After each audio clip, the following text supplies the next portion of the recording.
Guys, welcome back to my channel. और आप सब कैसे हैं? आई होप अच्छे होंगे। मैं भी बहुत अच्छी। So guys, it's a new day and a new blog और मैं जा रही हूँ केदारनाथ। ये ट्रिप बहुत ही सडन हुआ है।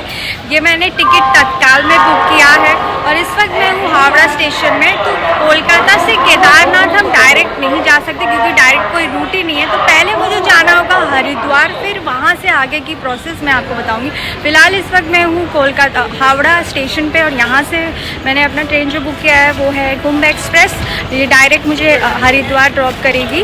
तो मेरी जो ट्रेन है वो 1 बजे यहाँ से छूटेगी। फ़िलहाल मैं इस वक्त 11 नंबर प्लेटफॉर्म पे और मेरी ट्रेन बस आने ही वाली है। थोड़ी देर में ट्रेन आ जाएगी।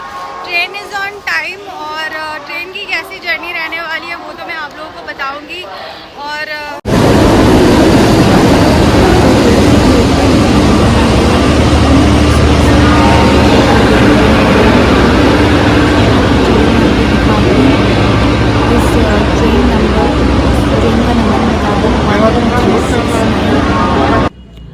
तो फाइनली मैं ट्रेन के अंदर आ गई हूँ। मुझे वॉइस ओवर देना पड़ा है क्योंकि बगल में किसी ने म्यूज़िक बजा दिया है। तो मैंने ये टिकट बुक किया था M2 जो 3 टायर AC के जैसी होती है, उसकी एक वेरिएंट होती है। सारी फैसिलिटी ऑलमोस्ट सेम होती है।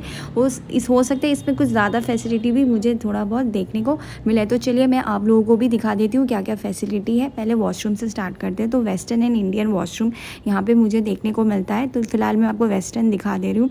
ठीक ठाक सा वॉशरूम है, साफ़ सुथरा है, वाटर वॉश देयर, फ्लश वाली सिस्टम है, साबुन रखने का भी बना है और मिरर भी लगी है। तो this is a good washroom, मतलब एक ट्रेन के हिसाब से ठीक है। उसके साथ जैसे 3 टायर AC में हमको ब्लैंकेट्स देते हैं, चादर देते हैं। और यहाँ पे क्या क्या दे रहे हैं वो मैं आपको दिखा दे रही हूँ। तो ये यहाँ पे भी मुझे 2 ये बेडशीट्स मिलते हैं, चादर मिलते हैं। उसके साथ यहाँ पे पिलो और उसकी पिलो कवर मिलती है, साथ में ये कंबल देते हैं। बट इसमें एक चीज़ मैंने देखा, वो छोटा सा टॉवल इन्होंने नहीं दिया था। चलिए क्या क्या फ़ीचर्स है वो मैं आपको बताती हूँ। तो मेरी जो सीट है वो लोअर बर्थ है। यहाँ पे आप देख सकते हो एक बॉटल ओपनर होल्डर है। तो ये चीज़ मुझे काफ़ी अच्छा लगा, एकदम सीट के बगल में ही है। उसके बाद यहाँ पे एक छोटा सा टेबल रखा हुआ है, कुछ भी सामान वामान खाने पीने का रख सकते हैं। यहाँ पे हुक लगी हुई है, आप अपना बैग टांग सकते हैं या कुछ भी टांग सकते हैं। मिरर लगी हुई है, चार्जिंग फैसिलिटी है। यहाँ पे आपको एक लैम्प मिल जा रहा है, हर एक सीट पे लैम्प है। USB केबल चार्जर का फैसिलिटी है। ये है फ़ोन होल्डर, साथ में एक और आपको बोतल होल्डर मिल रही है। तो ये चीज़ मुझे काफ़ी अच्छा लगा। चलिए मैं आपको इसे खोल के दिखाती हूँ। तो ये नीचे से उसको ऊपर करना होगा और यहाँ पे आप अपना बॉटल रख सकते हैं। और विंडो के लिए ये शटर वाली बनाई गई है, जस्ट इन केस आपको अगर बाहर किसी धूप आ रहा है, आपको धूप नहीं चाहिए या जो भी है, आपको अगर बाहर नहीं देखना है तो आप ये विंडो शटर डाउन कर सकते हैं। तो ये चीज़ मुझे काफ़ी अच्छा लगा। यहाँ पे नंबर दिया गया है, जस्ट इन केस कुछ प्रॉब्लम हुआ सीट को लेके, AC को लेके, बेडशीट को लेके, किसी भी चीज़ की अगर आपको प्रॉब्लम होती है तो आप इस नंबर पे कॉल कर सकते हैं। तो ये फैसिलिटी मुझे काफ़ी अच्छी लगी। तो भाई फाइनली मेरी ट्रेन चल पड़ी है हरिद्वार के लिए। इस वक्त बज रहे हैं 1। तो हरिद्वार से हावड़ा से एकदम राइट टाइम पे ट्रेन छूटी है। होपफुली आगे भी मैं जल्दी राइट टाइम पे ही पहुंच जाऊं। तो बहुत तेज का भूख लगा है, तो घर से ही मैंने अपना लंच ले आया था। ये आलू का भुजिया बना था और साथ में मुझे पूड़ी भी। आलू भुजिया के साथ पूड़ी, तो ये मुझे वैसे बहुत ज़्यादा पसंद है, तो घर से भी मुझे यही मिल गया था।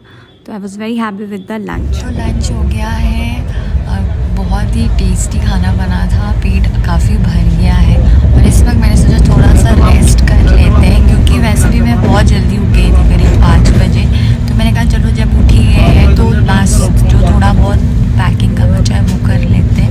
वो सब किया, उसके बाद और भी चीज़ें थी तो वो सब कंप्लीट करते कराते फाइनली मैं स्टेशन पहुँच गई, ट्रेन में आ गई हूँ। बहुत टाइम से मेरा मन था केदारनाथ जाने का, काफ़ी साल से मैं ट्राई कर रही थी। मतलब लास्ट ईयर भी मेरी टिकट बुक हो गई थी, फिर किसी रीज़न से कैंसिल हो गया। उसके लास्ट ईयर भी मैंने टिकट बुक किया था, वो भी कैंसिल हो गया। मतलब लास्ट 3 ईयर से मैं ट्राई कर रही थी टिकट सब कुछ। मतलब वो तत्काल में नहीं, पहले से मैंने प्लान किया था, बट वो सारी चीज़ें बार बार मेरे से कैंसिल हो रही थी। तो दिस ईयर मैंने डिसाइड कर लिया था कि कुछ भी हो जाए मुझे जाना है। तो फाइनली मैंने सोचा चलो, जब मैंने टिकट बुकिंग करने की प्लान की तो ऑब्वियसली वेटिंग पे था। तो मैंने कहा बहुत ज़्यादा लाइन हो गया, मतलब टिकट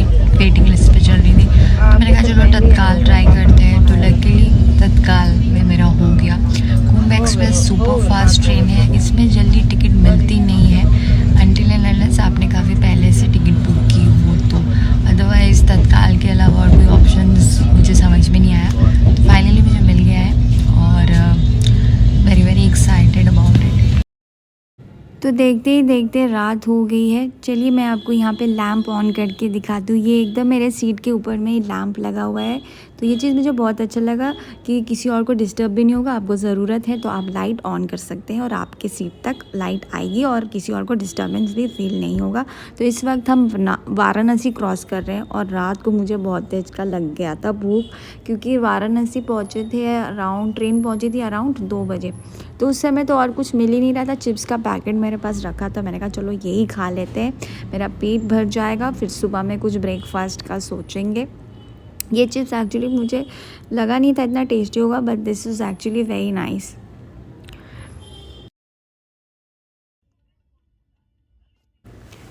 तो सुबह जब उठी तब 7 बज रहे थे और मैं लखनऊ क्रॉस कर रही थी। सोचा था कि उतर के कुछ खाऊंगी पूड़ी सब्जी यहाँ पे, लेकिन जब मेरी आँख खुली तब तक ट्रेन छूट चुकी थी। तो मेरे पास कुछ बिस्किट रखा हुआ था तो मैंने सोचा यही खा लेते हैं। वैसे ट्रेन में और भी बहुत सारी चीज़ें मिल रही थी, बट मेरा मन था कुछ और खाने का। बट एक चीज़ मुझे समझ में नहीं आता, सुबह उठते ही मैंने जो नोटिस किया, आसपास के लोग इतनी ज़ोर ज़ोर से कोई म्यूज़िक सुन रहा है, कोई भजन सुन रहा है। अरे ठीक है सुनिए, बट हेडफोन लगा के सुनिए। तो मैं पहुंच गई हूँ हरिद्वार। मेरी ट्रेन छूटी थी कोलकाता हावड़ा स्टेशन से दोपहर के 1 बजे और मैं इस वक्त पहुंची हूँ 3:45 बजे। मतलब टोटल 27 घंटे की जर्नी थी। ट्रेन जर्नी काफ़ी सही रही, सीट एंड ऑल दैट भी काफ़ी सही था, फैसिलिटी मुझे अच्छी लगी। सो अभी मैं स्टेशन से बाहर जा रही हूँ क्योंकि मुझे अपना रजिस्ट्रेशन कराना है केदारनाथ का और बस की भी बुकिंग करनी है। तो चलिए पहले बस की बुकिंग कर लेते हैं और फिर पूछते हैं कि रजिस्ट्रेशन कहाँ पे हो रही है ऑफलाइन। जो भी इंफॉर्मेशन होगा मैं आपको आगे ब्लॉग में बताती हूँ। तो ये रहा 4 धाम यात्रा फ्री रजिस्ट्रेशन सेंटर। ये आपका ऋषिकुल ग्राउंड में हो रहा है, हरिद्वार रेलवे स्टेशन से 1-1.25 किलोमीटर के डिस्टेंस पे है। आराम से इजीली आपको टोटो रिक्शाज ये सब मिल जाएगा और डायरेक्ट आपको यहाँ पे आके उतार देंगे। यहाँ पे फ्री आपकी हेल्थ चेकअप हो रही है, फ्री रजिस्ट्रेशन हो रही है 4 धाम की। तो ये सुबह से ओपन हो जाती है, शाम तक होती है। तो आप बस की बुकिंग की बात कर लेते हैं। ये है GMOU लिमिटेड, ये गवर्नमेंट की बस सर्विस है जो आपको केदारनाथ, बद्रीनाथ, गंगोत्री, यमुनोत्री बस ले जाती है। तो मैंने यहीं से बस बुक किया है। हर जगह की बस यहाँ से आपको इजीली मिल जाती है। ये आपका एकदम रेलवे स्टेशन के पास में ही है। ये मेरी सुबह 4 बजे की बस है, मैंने ऑलरेडी बुक कर लिया और इसकी कॉस्ट मुझे पड़ी है 600 रुपीज़। तो आप जब भी केदारनाथ की बस बुक करें या कहीं और की भी, तो आप यहाँ से करा सकते हैं। मुझे यहाँ का प्राइस बस का काफ़ी रीज़नेबल है। तो मैंने आप लोगों को बता दिया है कि बस की बुकिंग आपको कहाँ से करनी है, वहीं से कराइएगा, आपको काफ़ी चीप प्राइस में मिल जाएगा। प्राइस भी मैंने आप लोगों को मेंशन कर दिया था। 4 धाम की बुकिंग आपको कहाँ से करनी है, एब्सोल्युटली फ्री है, कोई पैसों की ज़रूरत नहीं है। आधार कार्ड आपका लगेगा डॉक्यूमेंटेशन में, तो वो आप डेफिनेटली अपने साथ कैरी करिएगा। स्पेसिफिकली अगर आप सिर्फ केदारनाथ जा रहे हैं तो उनके पास कुछ स्लॉट टाइमिंग होती है, उसी दौरान वहाँ पे बुकिंग होती है। और मैं जब बस से सोनप्रयाग पहुँचूँगी तो वहाँ पे भी मैं चेक करूँगी कि केदारनाथ की रजिस्ट्रेशन सोनप्रयाग में होती है या नहीं। तो वो डिटेल मैं आपको सोनप्रयाग पहुँच के नेक्स्ट ब्लॉग में दूँगी। तो फ़िलहाल अब मैं आ गई हूँ होटल में और थोड़ा रेस्ट करूँगी और फिर डिनर एंड ऑल दैट करूँगी। सो इस ब्लॉग को अब यहीं ख़त्म करते हैं। आई होप आप लोगों को ये ब्लॉग इन्फॉर्मेटिव लगी हो। अगर अच्छी लगी हो तो do like, share and also subscribe my channel. Thank you for watching and I will see you in my next blog.